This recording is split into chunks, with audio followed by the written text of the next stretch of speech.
Hi, welcome back. Today we're going to be playing with some old makeup and testing out some new releases.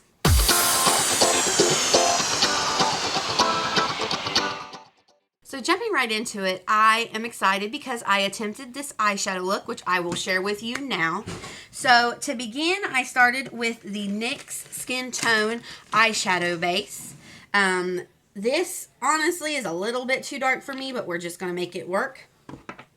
I then decided to use the Wet n Wild Rosé in the Air palette, and I dipped into this first color, which I believe is shade 6, and I used that to set my entire eyelid.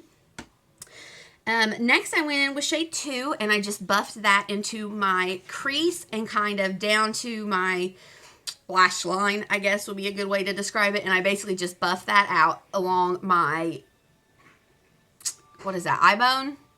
What do you call that? Eye socket? I don't know. Y'all know better than me. But anyway, again, that was shade, what was that, 2. So then I tapped into shade 5, this kind of dark brown, and just patted that into the outer V.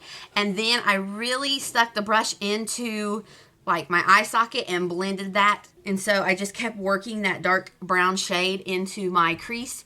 Really, like, I stuck the brush into my eye socket and then did like windshield wiper motions. So for all over the lid, I went in with shade 7. I put this on a flat shader brush. I wet my brush with my Wet n Wild 3-in-1 primer water and applied that all over the lid.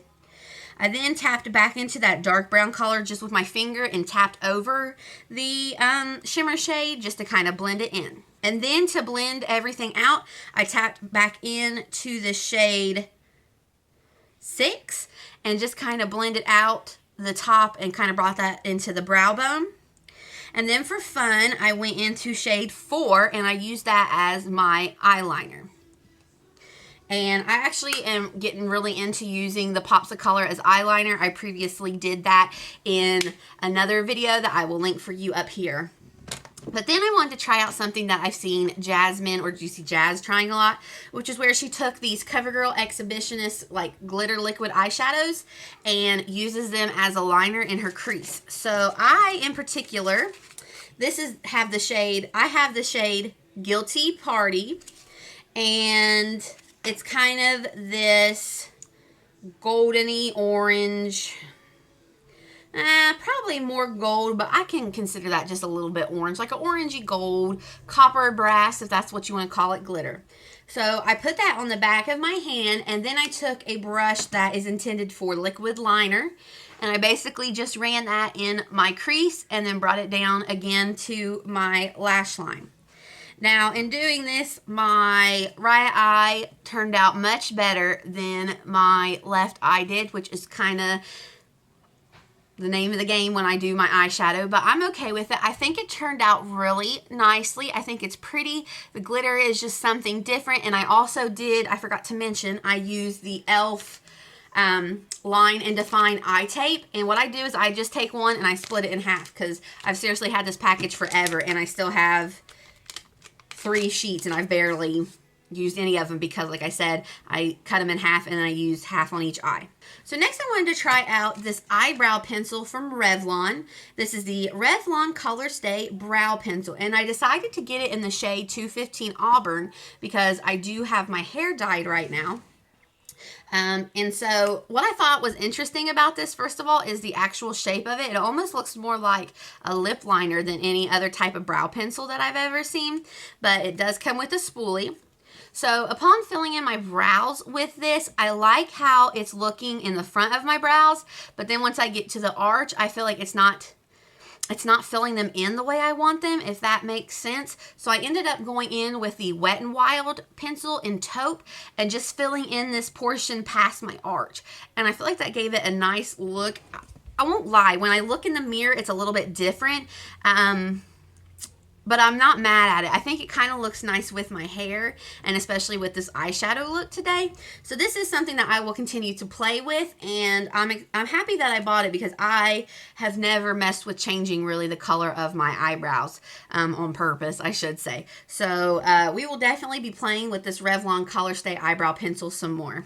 So then going in for the skin, if you're interested what I'm wearing, I am actually testing out the CoverGirl Clean Fresh Silk Milk Nourishing Foundation. If you're interested in a application and wear test, I will link that video for you up here. So that is currently, again, what I am wearing all over the face. So then I decided that I wanted to try to contour today. So I did go ahead and use my Wet n Wild Makeup Stick Contour in the shade Oaks on You. And I blended that out with this brush from Eco Tools. And I like it. I don't think contouring is something I would do every day, but when I do it, I always look back and notice that I like it. Like today, I even tried it on my nose and under my lip, and I definitely like how it makes my lip look plumper underneath. So this is definitely a good product if you want to play with contouring, especially cream contour, and you don't want to spend a lot of money on a product to try that you may end up not liking. So for concealer, because I am trying the CoverGirl foundation, I just went in with the NYX Born to Glow Radiant Concealer. This is in the shade Alabaster. I just tapped this on, tapped it out with my fingers, and I ended up setting it with my Maybelline Superstay Full Coverage Powder Foundation, and this is in the shade... What shade are you? 102 Fair Porcelain. And I actually use this powder to set my cheeks. And then to set the cream contour from Wet n Wild, I decided to go in today with my Maybelline Silky Matte Bronzer. This is an 02 Sunkissed, and I just used this to set where I had contoured, and I took a little bit over my nose, and I dusted under my chin with this bronzer as well. For blush today, I decided to play with one that I haven't used in quite some time. This is from Benefit in the shade Galifornia.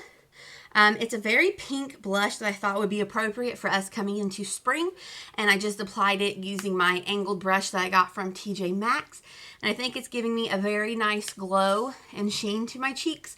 Nothing too overpowering, but definitely like vibrant, like it makes me look alive, and so I'm very happy with playing with this blush. And then for highlighter, we have the new Skin Lights by Revlon. This is in the shade 201 Daybreak.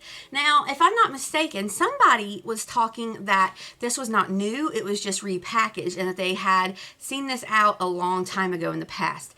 But I was excited to play with this. It is very,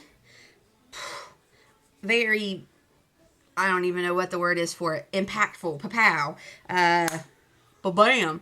I really like this highlighter. It's definitely one that it's going to start like above basic. Like it's already kind of in the middle, and then you can really build it up if you want to. But I definitely like it, and I'm all about the gleaming, beaming highlights. So this is definitely something that I'll be playing with more. Real life, I gotta get this done. My son is demanding to go outside and asking for his shoes. So today I also decided to try the Maybelline The Falsies Lash Lift Hydrofuge Mascara. It says this is a waterproof mascara, instant lash lift look, and dramatic volume and length.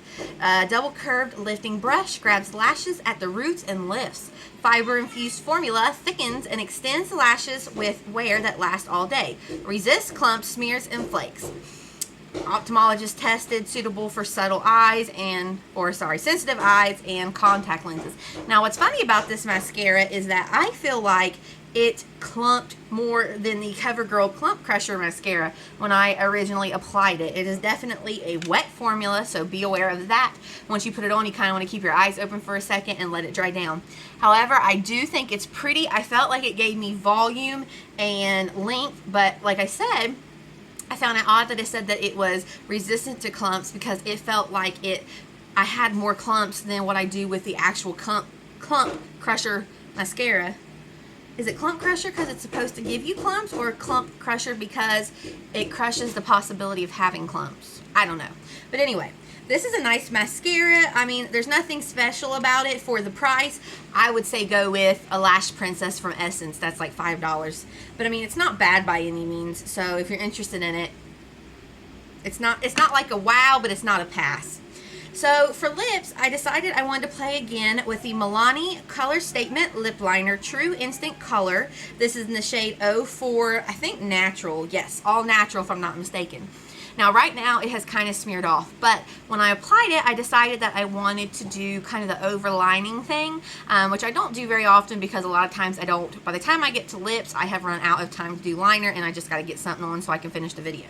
But this is probably the first lip liner that I have ever found that I love for overlining my lips. It gives me the perfect color and it looks so natural, which I always say is funny because that is the name of this, but that really is true to the name, that it gives you this very natural look. And for me and my lip color, it is perfect to overline with.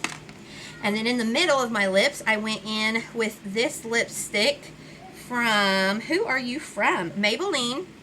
This is a matte lipstick in the shade Peach Buff 540.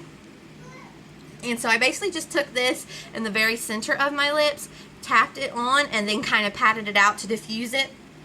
And I think that that was a really pretty choice, and I like how that looks. So that is definitely a combo that I will be using in the future. I think it's going to look really nice for spring, just super natural, very pink, fresh, plump, and so I definitely enjoyed it. So out of all these products, I'm definitely excited to keep playing with the Revlon Skin Lights Highlighter, again in the shade 201 Daybreak Gleamer. I'm excited to keep trying out eyeshadow. I feel like now, again, this eye always looks wonky, but like, just pay attention to this eye. Like, how stunning. Like, I could be a pirate. Like, a stunning pirate, because I can only do this eye when I do eyeshadow. But anyway, this palette is really good, very pigmented. Like, if you are a beginner, these palettes I actually would recommend to you, and that's actually a video I'm going to be doing pretty soon, is beginners tutorial application product recommendation video. So that's going to be kind of a long one, so stick around for that.